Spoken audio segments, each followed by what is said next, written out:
14 তো রিপিট হয়ে যাবে, আজ হোক কাল হোক। এবং আমার মনে হচ্ছে আওয়ামী লীগও চাচ্ছে একটা একতরফা ভোট হোক। একতরফা ভোট হলে তারা 14 কালিমা থেকে নিজেদেরকে বের করতে পারবে।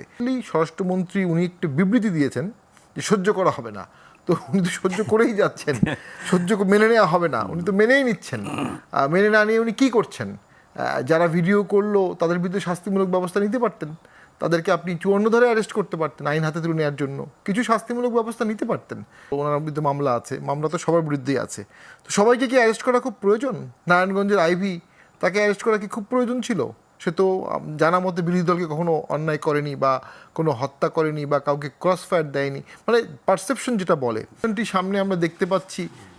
এখনও তো সেটা মনে হচ্ছে না যে একতরফ মানে বহুদলীয় ইলেকশন হতে পারে, সর্বদলীয় ইলেকশন হতে পারে। অল ইনক্লুসিভ হওয়ার সম্ভাবনা দেখছি না, এবং যারা বিজয়ী শক্তি আন্দোলনে তারা অল ইনক্লুসিভ ইলেকশন আগ্রহী না। তারা 14-18 প্রধান উপদেষ্টা একটা ব্যাখ্যা দিয়েছেন, ইনক্লুসিভ ইলেকশন মানে সকল দল না, জনগণ, সকল জনগণ। সে ব্যাখ্যা তো বলা যায়, সকল জনগণ, জনগণ তো ভোট দেবে দলকেই। তো অবশ্যই একটা পার্সেন্টেজ অফ পিপল যদি প্রথম থেকেই তাদের প্রতিনিধি না পায়, তারা ভোট কেন্দ্রে যাবে না। যখন তারা ভোট কেন্দ্রে যাবে না, তখন যারা অপোজিট প্রতিদ্বন্দ্বী থাকবে তাদের সমর্থকরা ভাববে যে আমরা তো জিতেই গেছি, আমরা ভোট কেন্দ্রে যাবো কেন? যে কারণে আমাদের মেয়র তাপস সাহেব যখন ভোট করেছিলেন 5% থেকে 10% ভোট পেয়েছিলেন। স্বামী ভাই, আপনি আইনজীবী, আপনি রাজনীতিবিদ, আপনি সাবেক আইন প্রণেতা, মব ভায়োলেন্স বাংলাদেশে থামছে না কেন? একটা হচ্ছে যে সরকার এই বিষয়ে আসলে সচেষ্ট না, কারণ একটা মবটাকে সরকার সরাসরি পারসিভ করছে না, মবের ভিকটিম সরকার হচ্ছে না। এবং যেটি হোসেন জিল্লুর রহমান সাহেব কালকে বলেছেন একটা প্রোগ্রামে, যে এই সরকার কুম্ভকর্ণ থিওরি নিয়েছে, যা কিছু ঘটবে ঘটবে, ফান্ডামেন্টাল কিছু জায়গায় তার আঘাত না আসা পর্যন্ত তারা ওভারলুক করছে। রাষ্ট্র আর মব একসাথে চলতে পারে না। রাষ্ট্র তো তন্ত্র, রাষ্ট্র মানে সংবিধানতন্ত্র, সংবিধানতন্ত্র মানে সীমাবদ্ধ তন্ত্র। সেই সীমাবদ্ধের মধ্যে থাকবে আইনের শাসন, সেখানে অ্যারেস্ট হবে, অ্যারেস্টের সময় কি কি নিয়ম থাকবে, অ্যারেস্টের পরে আপনাকে 24 ঘন্টার মধ্যে প্লেস করতে হবে, আপনাকে অ্যারেস্ট করার পরে লয়ারের সাথে কথা বলে দিতে হবে। এগুলোর ব্যত্যয় আওয়ামী লীগের আমলে হয়েছে বলেই আওয়ামী লীগের পতন হয়েছে, এবং ইতিহাসের ধারাবাহিকতা ভিন্ন দিকে চলে গেছে। এখন তো নতুন ধারাবাহিকতায় আমরা আইনের শাসন দেখতে চাই, সংবিধানের শাসন দেখতে চাই, রাষ্ট্র শাসন দেখতে চাই।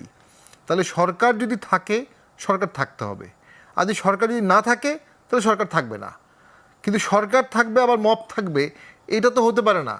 এটা তো কোনো পৃথিবীর কোনো দেশে আমরা শুনিনি, দেখিনি, জানিনি, শুনিনি। এই জন্য তো ছাত্ররা আন্দোলন করেনি। এখন যদি কেউ অপরাধী হয়ে থাকে তাকে অ্যারেস্ট করবেন। আমরা গত 6-7 দিনে দেখলাম বেশ কিছু অনেক অ্যারেস্ট হতেই পারে মামলা থাকলে।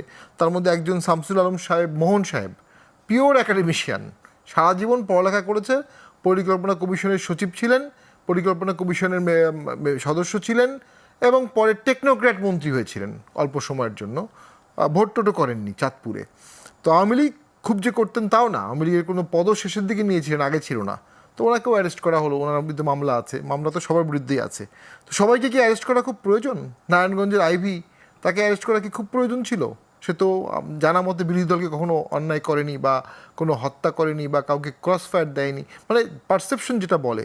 অর্থাৎ একটা অ্যানিহিলেশন প্রসেস চলছে, এবং যে কারণে এই মবটা শক্তিকে অ্যানিহিলেট করতে চায় মনে হচ্ছে এটা আওয়ামী লীগকেই আপাত দৃষ্টিতে অ্যানিহিলেট করার চেষ্টা করা হচ্ছে, যেটা আসলে কখনো অ্যানিহিলেট করা যায় না কাউকে।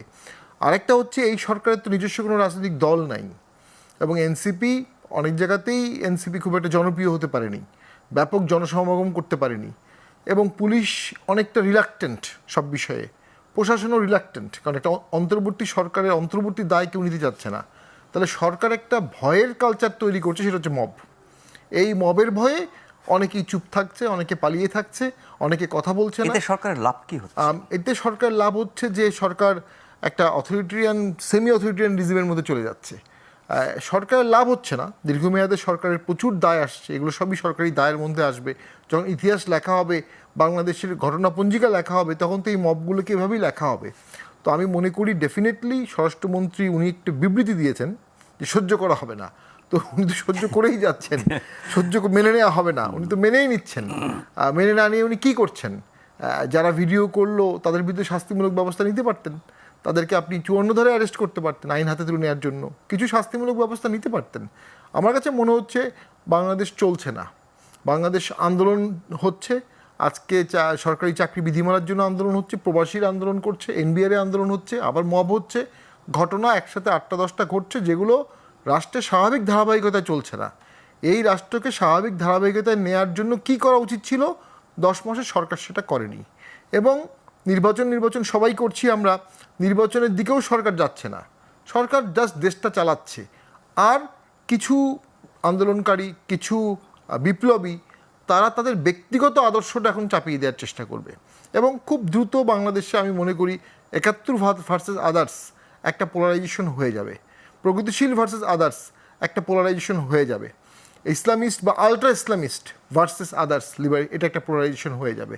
এবং একটা বিভাজিত সমাজ সম্পূর্ণভাবে, যেটা একসময় হয়েছিল শাহবাগ এবং হেফাজত, আমরা দেখেছিলাম 12 সালে, 13 সালে, 14 সালে শাহবাগের মিটিংয়ে বিশাল লোক, তারা যুদ্ধাপরাধীর ফাঁসি চাচ্ছে। আবার কিছুদিন পরে ইসলামের শাসন শরিয়া আইনের জন্য হেফাজতের বিশাল আয়োজন। জাতিটা দুর্বিভক্ত হয়ে গেছে।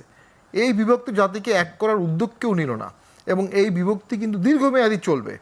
আমি মনে করি ডক্টর ইউনূস স্যার বা এই সরকারের উচিত ছিল এই বিভক্তিটিকে যেভাবেই হোক রিডিউস করা, কিন্তু কোনো একটা অজানা কারণে এই বিভক্তিকে তারা উস্কিয়ে দিয়েছে। কোনো একটা কারণে তারা মনে করছে যে এটার অ্যাডভান্টেজ তারা পেতে পারে, কিন্তু আসলে যখন আগুন লাগবে তখন তো আসলে কারো বাড়ি বাদ যাবে না। এবং বাংলাদেশ এত ভোলাটাইল একটি দেশ, এখানে আসলে কোনো পলিটিক্যাল থিওরি কাজ করে না। তো সেক্ষেত্রে আমরা মনে করি একটা ভিন্নমাত্রার রাজনীতি, একটা ভিন্নমাত্রার দর্শন, একটা ভিন্নমাত্রার উদারতা, একটা ভিন্নমাত্রার ইনক্লুশন এখানে প্রয়োজন ছিল। এবং যে ইলেকশনটি সামনে আমরা দেখতে পাচ্ছি, এখনও তো সেটা মনে হচ্ছে না যে একতরফ মানে বহুদলীয় ইলেকশন হতে পারে, সর্বদলীয় ইলেকশন হতে পারে। অল ইনক্লুসিভ হওয়ার সম্ভাবনা দেখছি না। এবং যারা বিজয়ী শক্তি আন্দোলনে, তারা অল ইনক্লুসিভ ইলেকশন আগ্রহী না। তারা 14-18 প্রধান উপদেষ্টা একটা ব্যাখ্যা দিয়েছেন, ইনক্লুসিভ ইলেকশন মানে সকল দল না, জনগণ, সকল জনগণ। সে ব্যাখ্যা তো বলা যায়, সকল জনগণ তো ভোট দেবে দলকেই। তো অবশ্যই একটা পার্সেন্টেজ অফ পিপল যদি প্রথম থেকেই তাদের প্রতিনিধি না পায়, তারা ভোট কেন্দ্রে যাবে না। যখন তারা ভোট কেন্দ্রে যাবে না, তখন যারা অপোজিট প্রতিদ্বন্দ্বী থাকবে, তাদের সমর্থকরা ভাববে যে আমরা তো জিতেই গেছি, আমরা ভোট কেন্দ্রে যাবো কেন। যে কারণে আমাদের মেয়র তাপস সাহেব যখন ভোট করেছিলেন 5% থেকে 10% ভোট পেয়েছিলেন। 2 ঢাকার ভোট হয়েছিল আওয়ামী লীগের আমলে, 10% বেশি ভোট আসেনি, সিল টিল মেরেও। তাহলে আমরা যে ইলেকশনটি সামনে হচ্ছে, এটি লো কাস্টিংয়ের একটা ইলেকশন আমরা দেখতে পাচ্ছি। জেনে শুনে বুঝে আমরা সকলেই সেই লো কাস্টিং ইলেকশনের দিকে যাচ্ছি।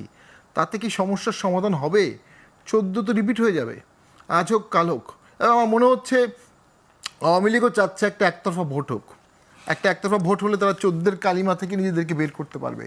তো এই বিষয়গুলোতে তো আমার মনে হয় একটা দীর্ঘমেয়াদী 10 বছরের একটা পরিকল্পনা করা উচিত ছিল, 10 বছরের একটা রোডম্যাপ করা উচিত ছিল, 10 বছরের একটা বন্দোবস্ত করা উচিত ছিল। সেটা কেউ করলো না, এটাই আমাদের দুঃখ।